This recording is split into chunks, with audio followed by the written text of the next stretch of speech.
So BJ Armstrong, start bench trade. Giannis Antetokounmpo, Joel Embiid, and Nikola Jokic. Who are you putting where? Well, I can't help but look at it from, if I were scouting these players. I can't help it. Like I get your game and I can't help it. I can't help it. You've got these three on your roster and you've got to make a decision. Which one of those three are you picking to be in your starting lineup? Okay. My starter is Giannis without question. Right? Tell me why. I agree. Well, when I look at the way the game is played today, he's the most versatile out of all the players, right? When I'm building a team, I'm always looking at how many players I'm getting with one player, meaning I'm getting an offensive player. Let's put him at the 4. He's not only an offensive player at the 4, he's also a defensive player. So that's 2 players. He can play the 5.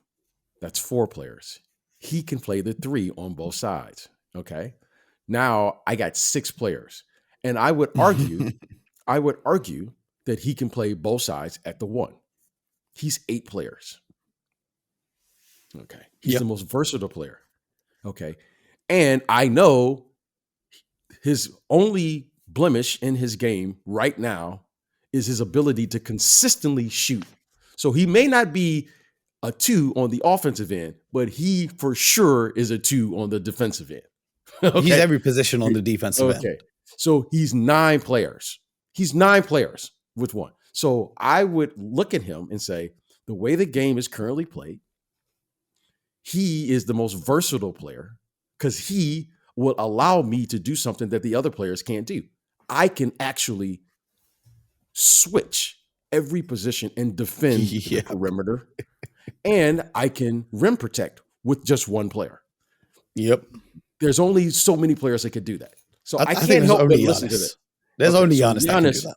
Yes. So Giannis, Kawhi Leonard, for instance, you could argue there's some players out there. Maybe a prime Draymond Green. There's a few guys, but Giannis for sure has to be the star. I think he's the best of the 3. He's for me is the best player in the world, defensively and offensively. So now you're left with 2 guys. I'm left with Which 2 one guys. of them, Joel Embiid or Nikola Jokic? Who are you bringing off your bench? So, the other one will be moved off your roster. Okay. So here's the thing. Talent-wise, there's no question it's Joel Embiid. Okay. But I have to also understand the main thing always has to be the main thing, which is 82 games. Mm-hmm. See, your core of what you do, you have to build a team that will win in the playoffs, and you use the 82 games to practice how you're going to actually win.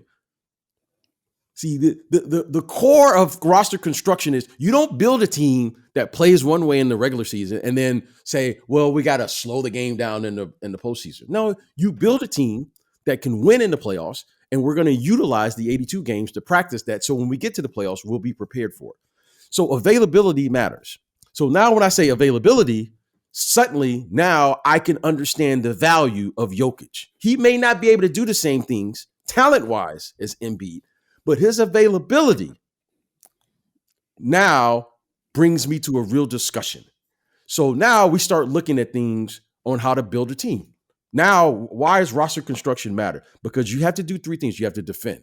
I think the best defender is Joel Embiid. Out of those 2. Out of those 2. The best rebounder. You can argue. I think it's a toss-up for the best rebounder. It's never about equal on the rebounds. You can argue, and then when you say passing, without question, the best passer is Jokic. Okay, yes. So now you got a real discussion here. You have a real discussion because you're going, now if Joel Embiid played the same amount of games, let's say they both played 82 games, you probably would tilt Joel Embiid. You probably would tilt just because of the athleticism, and defensively, we know he would complement Giannis better. However, the real concern here. Go ahead.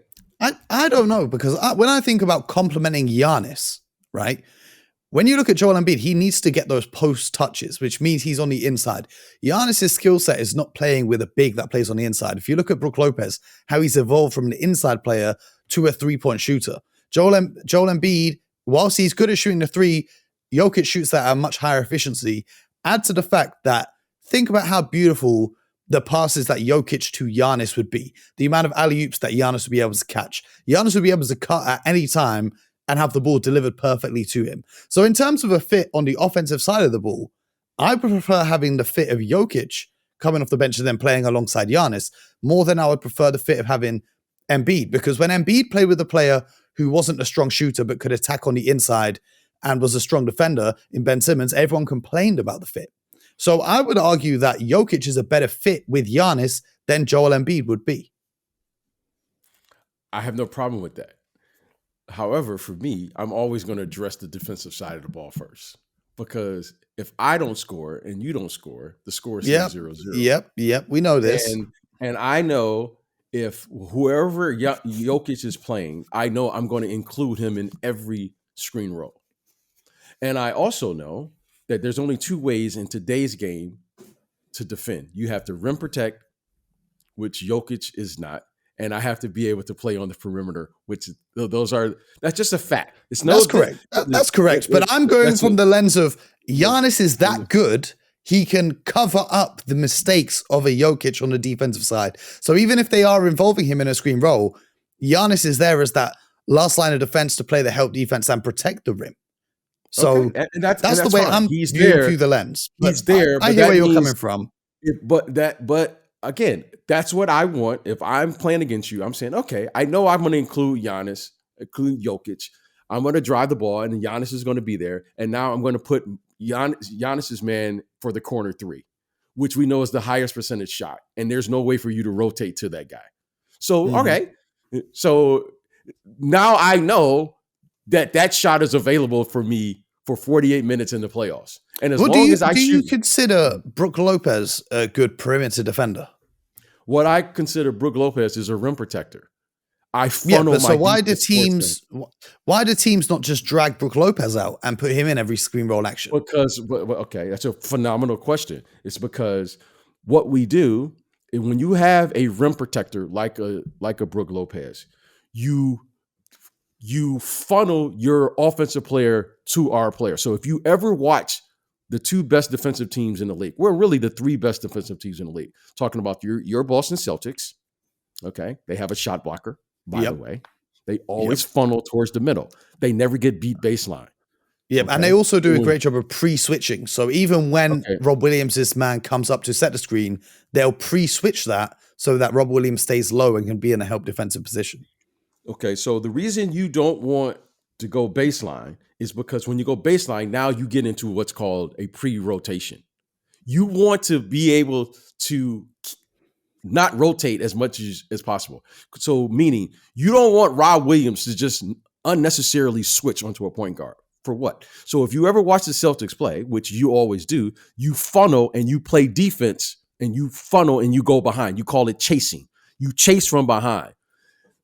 Now, when you chase from behind, the counter to that now is you see these guards, they always try to put somebody on their hip because most teams, the bad defensive teams, they switch that unnecessarily. And now you have a five-man guarding a point guard. The Celtics, the Cavaliers, and the Milwaukee Bucks, who we're talking about, they chase over. And when they chase, now you can't do a step back move. And now you have to either shoot a floater or a runner, contested, by the way. And Brook Lopez's job is to play cat and mouse to either contest that shot or contest the big who has to roll or pop. Yeah. Okay. But most teams don't chase over.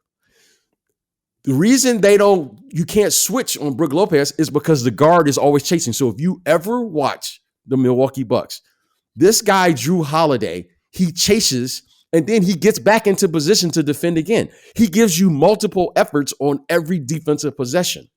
Marcus Smart does the same thing. Jason Tatum now is doing that. And I'm going, oh, wow. Listen, watch this guy. When you start seeing your best players giving multiple defensive efforts, now you're saying something. So the reason Brook Lopez is so valuable is because while your job, Grayson Allen. It's just to stay at home on, let's say, Jaylen Brown.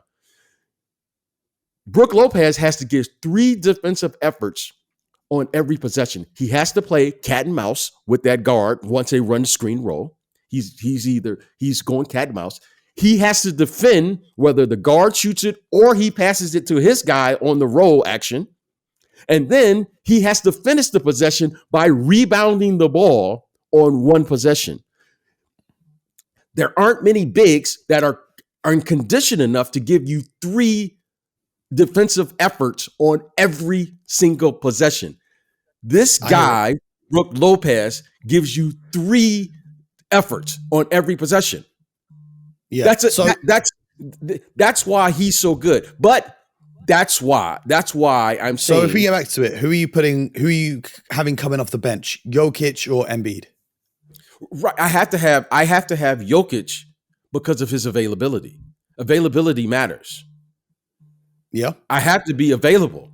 Okay, so again, you can say, well, what if Joel Embiid should be the most dominant player on that list, but because of availability, not because of talent, I have to have players on the floor for 82 games and live with what they do and what they don't do. There should be no doubt in my mind if Jokic and Embiid played together, that team would win a minimum of 65 games. Yeah, I think any combination of the 2 or the 3 would automatically become the best team in the league. Like all 3 of them are so great. They all are. However, Giannis and Joel Embiid, look, offensively, it matters now in this league, without question. However, if I could play against a Jokic team as a coach, I know I can get the shots that I want. If I'm playing against a Joel Embiid team and a Giannis team, I got a serious problem. Yeah, that's fine. You follow what I'm saying? I'm just looking at the game technically.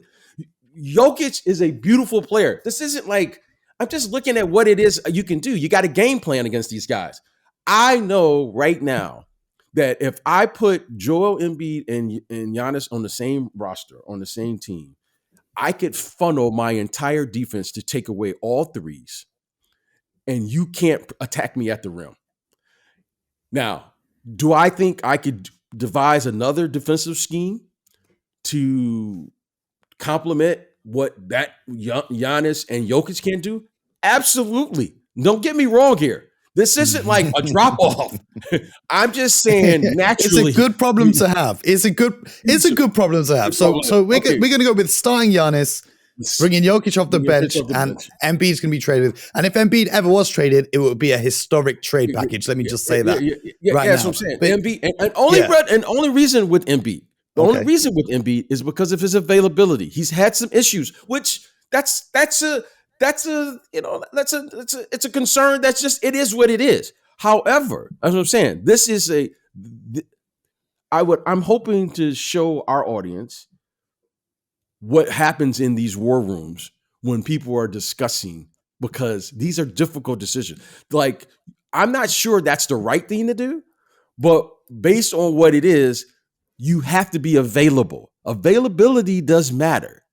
And if there's one thing that you, as much as you love talented players, if they're not available, yeah, and you're saying availability, and it matters. So I would, but by a smidgen. Yeah, it's too close. It's too close to call. But credit to Embiid, he has been more available in recent seasons. But let us know. Let us know on social media who you guys would start bench trade out of those 3 guys. And if you want to have your 3 players selected for a game of start bench trade, which was actually very insightful, let us know in the Discord. As I said before, the link is in the description of this show.